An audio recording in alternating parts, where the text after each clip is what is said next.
Why love somebody when you cannot give to the person? Why love somebody, or why say you love someone when you cannot be committed to that person? The Bible said, "For God so loved the world that he gave." Welcome to Leo's Corner. My name is Leo, your host. And on this edition of Leo's Corner, we're going to be talking about love, relationship, and marriage. But I'll not be doing this alone. I have with me a friend and a brother, John Warman.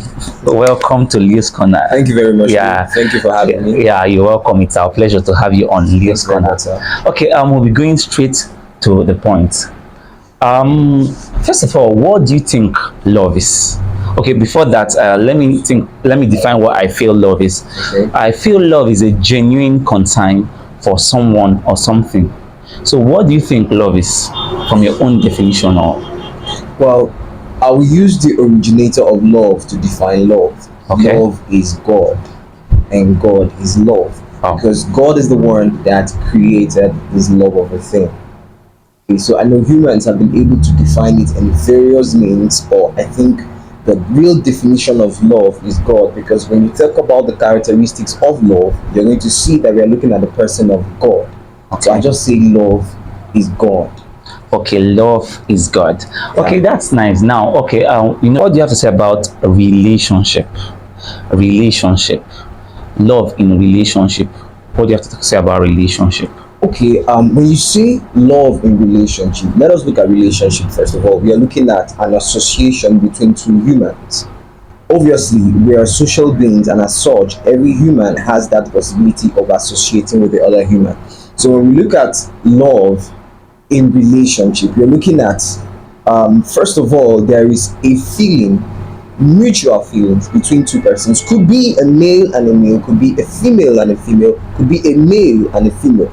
But now we want to now define what is this kind of relationship we're looking at. And I'm sure from the context of what you're talking, we're looking at intimate relationship that is supposed to be between a man and a human, even though the Western world has definitely abused it. But it's looking at an intimate relationship between a man and a woman. I think that is what love relationship is about, and I'm told that is what we are talking about. So we're looking at intimacy.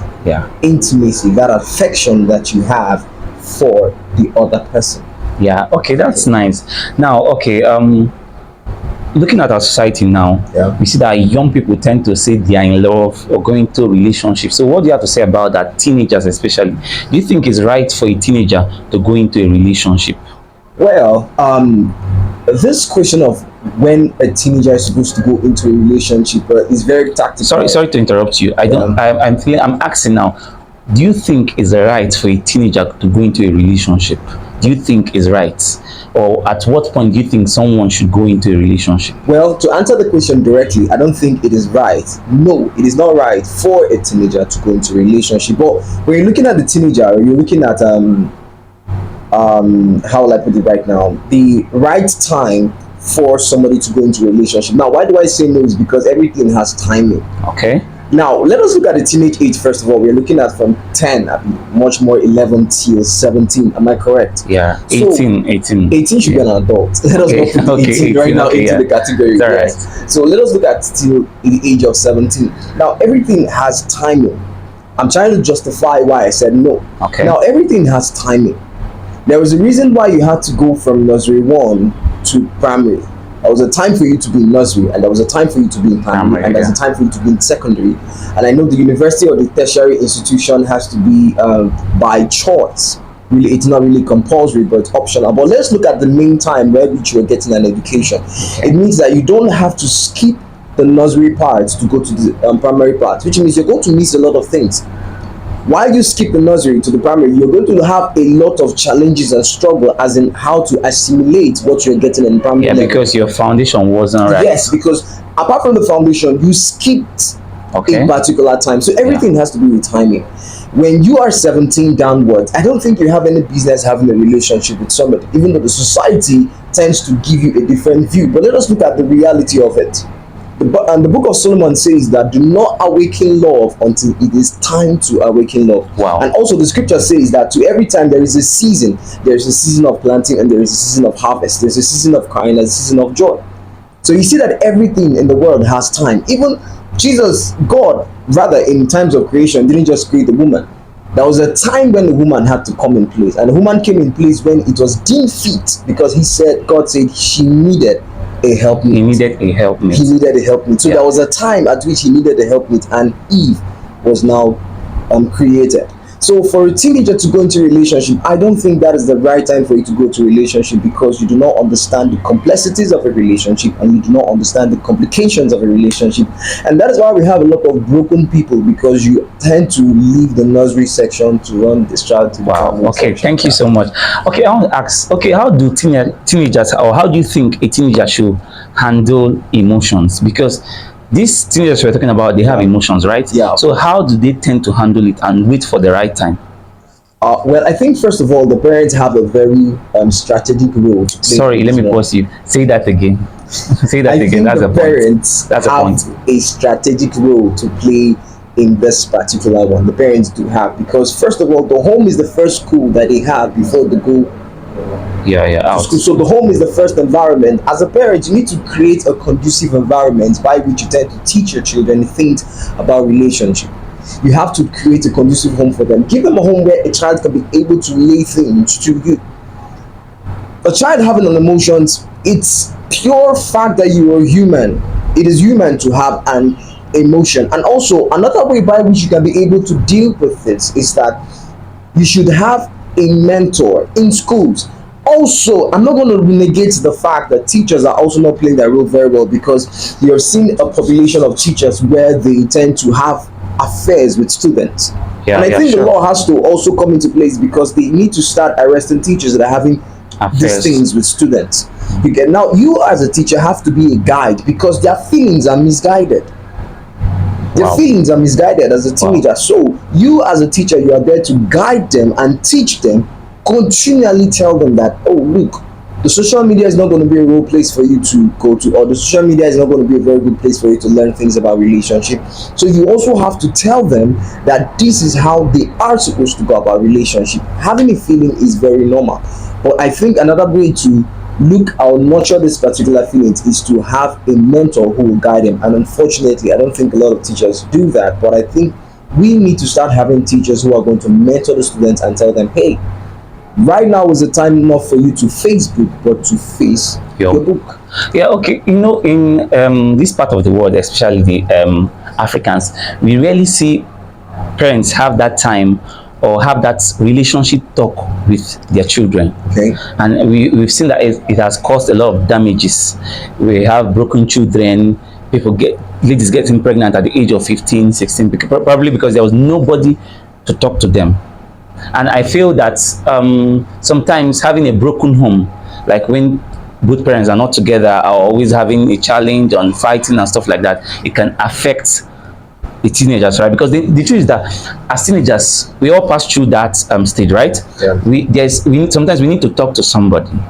We need to talk to somebody. We need to talk to somebody. And when there's nobody to talk to, we tend to talk to our friends outside. So I feel that parents should build that mother-daughter relationship, father-son relationship. Yeah, I feel they should build that. I think that's one way that can be able to help them in their relationship life. Okay. Now, talking about, let's move to marriage. Now, we tend to see more divorce every day. You go to the social media, you see, okay, this person has divorced his husband. This person has divorced her husband. This person has divorced his wife. So, what do you think is causing this divorce we are seeing a lot online nowadays? Well, first of all, this question is a very challenging one, though, because you're not talking to a married person yet. Yeah. Okay, but I think, by own opinion, it's what is causing a lot of divorce in marriages, because when I go online and I see them, I get heartbroken. I get really heartbroken. I get emotional when I see things like that online. One of the incidents that got me emotional was the one of Basket Mount and his wife. Sorry, I'm talking about it in the social media space, but I think I felt something. I felt bad. I got on my knees that particular day and I was praying to God. I said, Father, please, I want you to help me in my marriage. You know, the reasons for divorce is most times, I cannot really point on the area, but if you look at our parents from the old times, they stayed in their marriages. I don't think any of them left the marriages. But what I feel is causing a divorce in our recent marriages, I think people are just being misguided. The Okay. Bible says, "My people die for Or lack perish or perish for lack lack of of knowledge," knowledge. Yeah. because you need to have adequate knowledge before you go into marriage. And I think while the days of old, our parents' marriages last, it's an opinion, is because I feel that before the girls they go into marriage, most times our mothers or their mothers rather will always sit them down, nurture them from small while they are growing, and you teach them things about marriage. Okay, that's pointing back to parents having that, Yes, especially mothers, mother-daughter yes, relationship, yes, yes. father-son relationship. Yeah, the mothers, they taught them what it is to be in a marriage.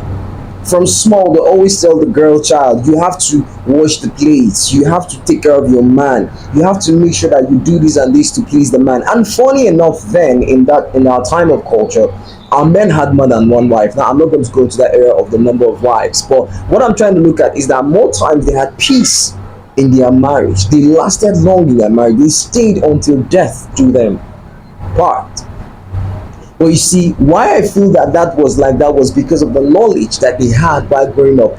Right now, the social media is giving the girls a lot of knowledge that you see feminism coming out recently. And you see a girl will just come out and say, "Oh, you can't talk to me like this. Oh no, I can't be submissive to a man. Oh no, how would he want me to do like this? Oh no." So you see, right now, gender equality has taken so much place that people no longer see the place of a man again. So you feel right now that, oh, we are equal with the man. All Okay, right. okay, sorry to pause you or cut you. Let's don't sound biased, because I won't want to argue that 100% of the reasons for divorce are caused by the women or Okay. something. So I don't want us to sound biased. So I think it's a 50-50 something, right? Yeah, yeah. I think why I'm sounding more like this is because a lot of times you see that it is more of the women who are having this thing with the man. Let me tell you something. And while growing up, um, a man tends to have a lot of dominion. Now, why I want to be balanced.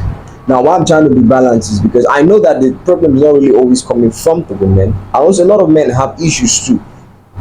You know, growing up a man, you don't know how you teach a man how to be caring. You know, like I said those times, it was grooming. Just as the men were groomed, the women were groomed also. You understand? So the men also were taught how they had to be in the marriage. But you don't have to lay your hands on the wife. So I think that for the man's part, it's still coming from the issue of the men telling the men what exactly to do. So Okay. you see, when you begin to tell a man that he has to be more domineering, that is where the issue also starts with. When you tell a man that he has to be more domineering, you yes, you have to love your wife. That's what the Bible says.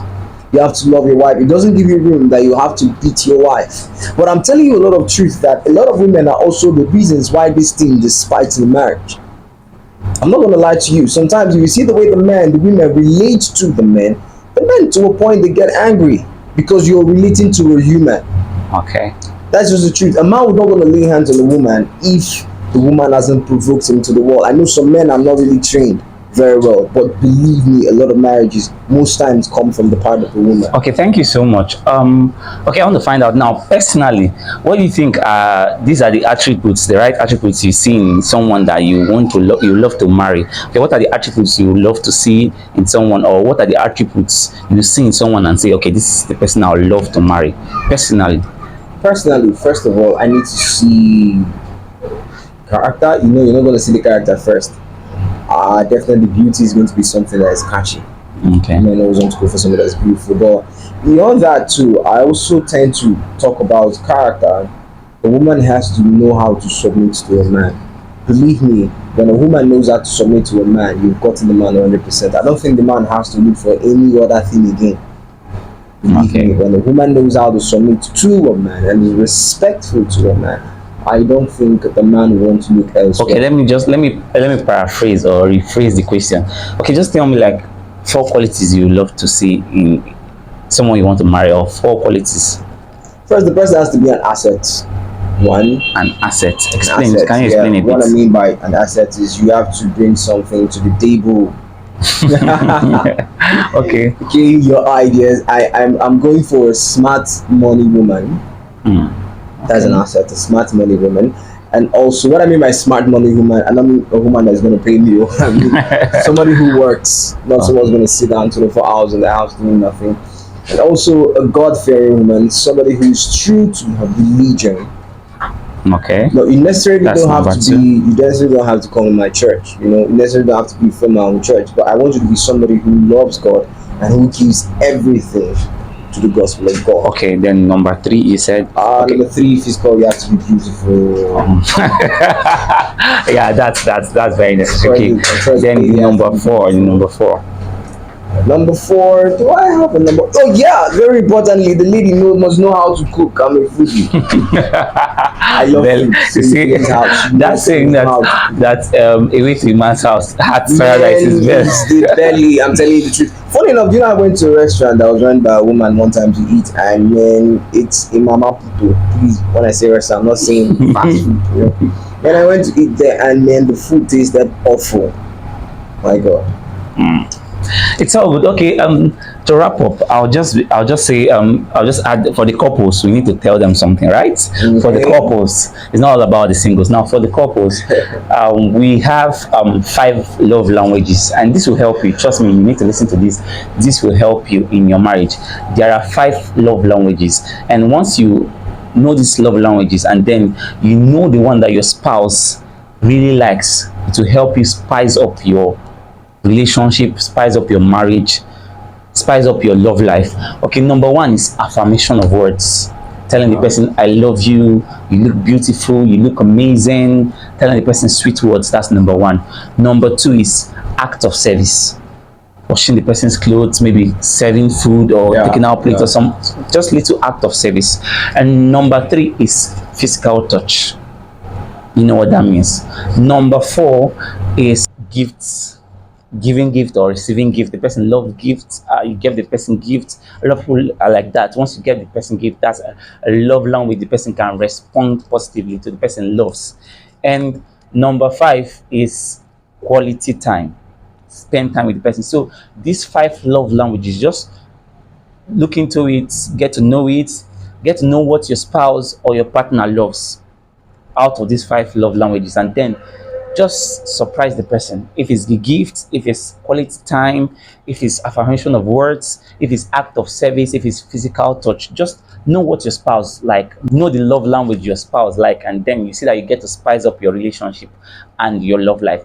Thank you so much for being with us on this edition of Leo's Corner. Feel free to share your comments, your ideas, and if you want to be part of this podcast, feel free to reach out to us. Thank you so much, Mr. John Woman. And one more thing I want to advertise. Please make sure that if you want to take quality pictures, you can come to Denko's place. Yeah, Denko's Place Denko's is place. one of our sponsors. Yeah, Denko's Place. So feel free to DM us, to reach out to us, and don't forget to subscribe, to like, to comment, to share this video. You don't know who you're going to reach out to.